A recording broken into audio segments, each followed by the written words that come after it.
जैन मित्रांनो, तुम्हाला ऑलरेडी माहिती आहे की आपल्या देशामध्ये काय स्थिती आहे.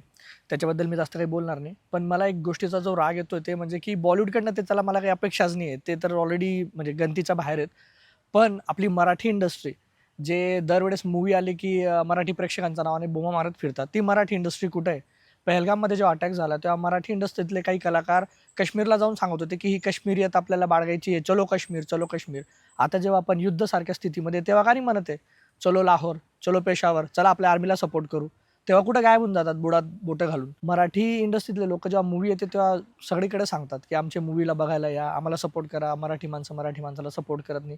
पण जेव्हा आता युद्ध पातळीवरती आपण आहोत, तेव्हा मला तर कोणीच प्रॉमिनंट असं मराठी कलाकार दिसत नाही, जो या विषयावरती बोलतोय.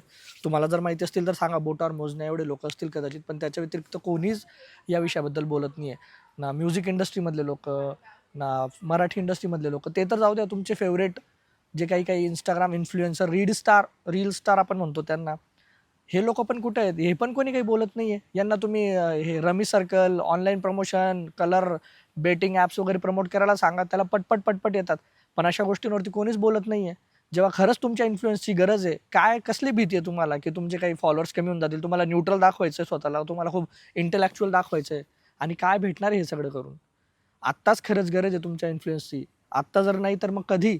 आणि देशासाठी जर तुम्ही कामात येत नसाल, तर मग काय उपयोग आहे हे सगळ्या इन्फ्लुअन्सचा आणि ह्या सगळ्या फॉलोअरशिपचा? तर माझी सगळ्यांना विनंती आहे, की बघा, तुम्ही वॉच आउट करा, की तुम्ही ज्यांना आपलं आयडियल मानताय, ज्यांना आपले हिरो मानतायत, ते कसे वागतायत. Be careful before choosing your heroes. जय हिंद. वंदे मातरम.